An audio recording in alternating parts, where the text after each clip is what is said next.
You didn't plan for the day to feel like this. You woke up and it was already there. A low hum of tension sitting behind your eyes. A tightness in your chest that arrived before you even checked your phone, before the first conversation, before the first problem, before anything had even happened. And yet somehow, you were already bracing, already preparing for something. You just weren't sure what. That's the strange thing about the modern world. It doesn't wait for a reason to overwhelm you. It simply does. Notifications arrive before you've had your first breath of the day. Someone needs something before you've decided who you are this morning. A problem surfaces before you've finished becoming awake. And the noise begins. Not loud noise. Not the kind you can point to and say, there, that's the problem. But a constant, low, invisible hum. The kind that sits underneath everything. Underneath conversations. Underneath decisions. Underneath the ordinary moments that should feel simple, but somehow don't. Most people spend their entire lives learning to live with that noise, managing it, working around it, waiting for a quieter season that never quite arrives. They tell themselves things will calm down after this project, after this month, after things settle. But things rarely settle on their own, because the noise doesn't come from out there, not entirely.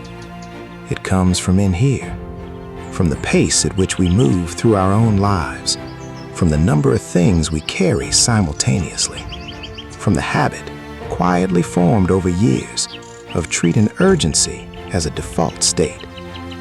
And somewhere in the middle of all of it, something gets lost. Not dramatically, not all at once, just slowly. The ability to be still, the ability to be somewhere fully without already being somewhere else in your head. The ability to simply exist in a moment without immediately trying to do something with it. That is what this is really about. Not techniques, not productivity, not 10 steps to a better morning routine. Something quieter than all of that. The rediscovery of calm. Not as a reward for when life finally cooperates, but as something you can return to right now, even in the middle of everything. Most people misunderstand calm. They think it means the absence of difficulty. The calm is what you feel when nothing is going wrong, when the inbox is empty, when everyone around you is okay, when the future looks clear. But that's not calm. That's just a quiet Tuesday, and it never lasts long enough to count on. Real calm is something different. It isn't the absence of chaos. It's the presence of something steady underneath it. Think about the ocean. On the surface, waves, movement, noise, constant change. But deep beneath the surface, far below where the storms reach, stillness. The deep water doesn't react to every wave above it. It simply continues to be what it is. That depth is what calm actually looks like in a human being. Not a person who never feels pressure. Not a person who never gets overwhelmed. Not a person who floats above ordinary human difficulty, but a person who has something steady underneath, something that holds even when the surface is rough. This matters because most people go looking for calm in the wrong places. They look for it in a holiday, in a long weekend, in the completion of a difficult task. And they find something there, temporarily, a loosening of the shoulders, a slower breath, a moment of relief. But then ordinary life resumes, and the tension returns. Because what they found wasn't calm, it was escape. And escape and calm are not the same thing. Escape is borrowed, calm is built. Escape requires the right conditions, calm doesn't. Escape disappears when the conditions change, calm doesn't have to. There's a word in Japanese, nagi. It means a moment of perfect stillness on the ocean. No wind, no waves, just the surface of the water, completely at rest. What's beautiful about that word is what it implies. That stillness on the water is not a permanent state. The wind will return. The waves will return. But the stillness was real while it lasted. And the person who understands the ocean knows that stillness is always possible again.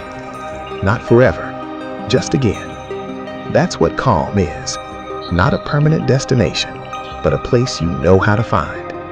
And the more you find it, the easier it becomes to return. You didn't plan for the day to feel like this. You woke up and it was already there. A low hum of tension sitting behind your eyes. A tightness in your chest that arrived before you even checked your phone. Before the first conversation. Before the first problem. Before anything had even happened. And yet somehow, you were already bracing. Already preparing for something. You just weren't sure what. That's the strange thing about the modern world. It doesn't wait for a reason to overwhelm you. It simply does. Notifications arrive before you've had your first breath of the day. Someone needs something before you've decided who you are this morning. A problem surfaces before you've finished becoming awake. And the noise begins. Not loud noise.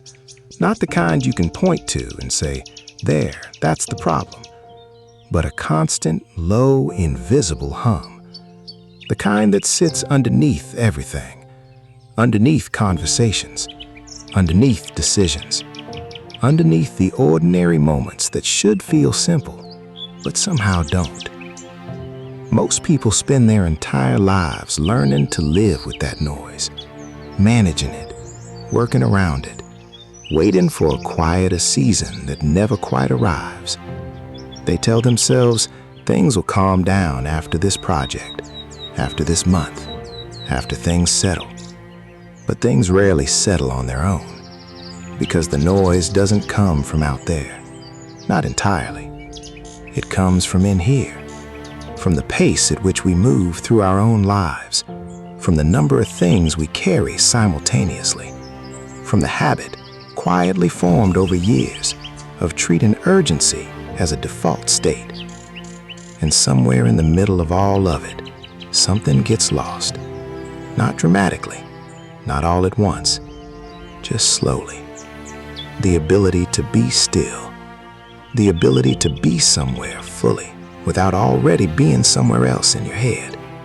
The ability to simply exist in a moment without immediately trying to do something with it.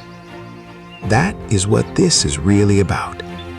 Not techniques, not productivity, not 10 steps to a better morning routine. Something quieter than all of that. The rediscovery of calm. Not as a reward for when life finally cooperates, but as something you can return to right now, even in the middle of everything. Long before the world moved at this pace, people struggled with restlessness too. The names were different, the feeling wasn't.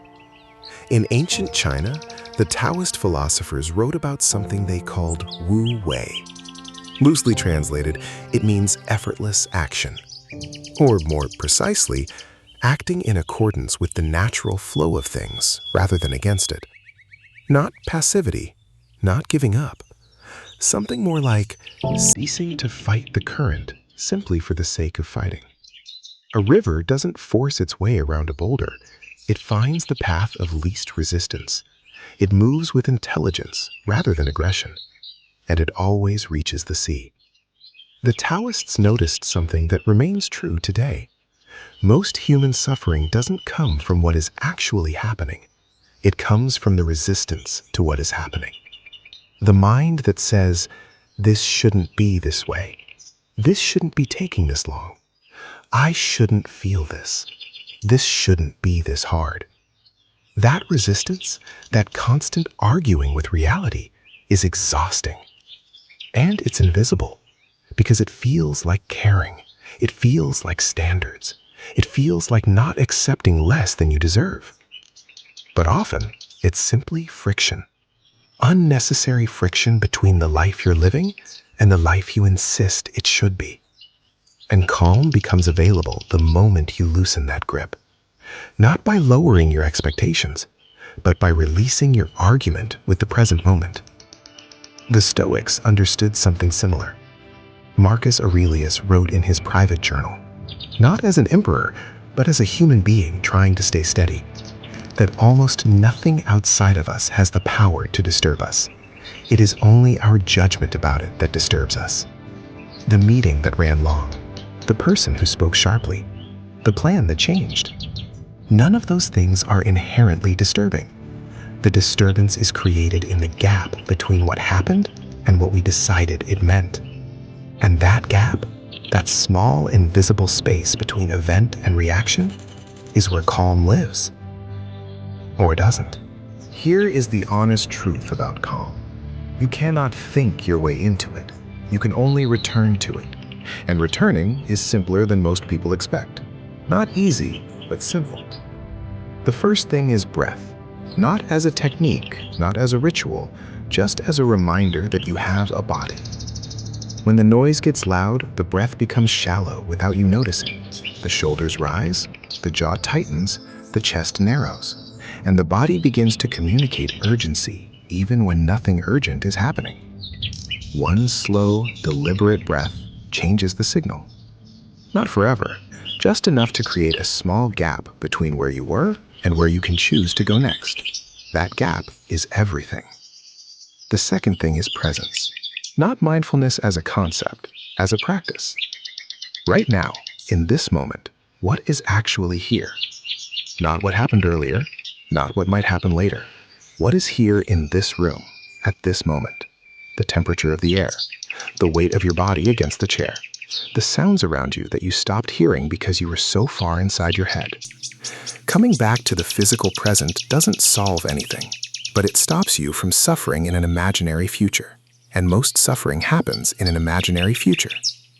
The third thing is pace. Deliberately slow down one thing today. Not everything, one thing. Eat one meal without a screen. Walk somewhere without filling your ears. Sit with a drink and let it just be that, sitting with a drink. Calm is not found in grand retreats or perfect conditions. It is practiced in small moments of deliberate slowness, carved out of ordinary days, one at a time. And finally, this. Stop waiting for permission to rest. Rest is not a reward for finished work. There will always be more work. Rest is a practice, a decision, a quiet act of trust that the world will continue without your constant vigilance, because it will. It always has. Calm is not something that happens to you. It's something you return to, again and again and again. Not once and forever, but as a practice, quiet, unglamorous, and completely available. The world will not slow down. That much is clear. The demands will not reduce themselves out of consideration for your nervous system. The notifications will keep arriving. The pace will keep accelerating. The noise will continue to find new ways to reach you. And none of that needs to be fixed before you can be calm. Because calm was never about the world outside. It was always about the small, steady thing inside. The part of you that existed before the noise began, that exists underneath it now, and will exist when it eventually quiets. That part doesn't need to be built. It doesn't need to be earned. It's already there. It just needs to be remembered. And the remembering is simple. A breath, a moment of presence, a deliberate slowing of pace, a willingness to stop arguing with the moment you're actually in. That's all it takes. Not every day, not perfectly, just again, just now. You were never meant to carry all of it all of the time. You were meant to set it down occasionally, to breathe, to return, and to discover, quietly, without fanfare, that the calm you were looking for was never somewhere else. It was here, waiting, underneath everything, the whole time.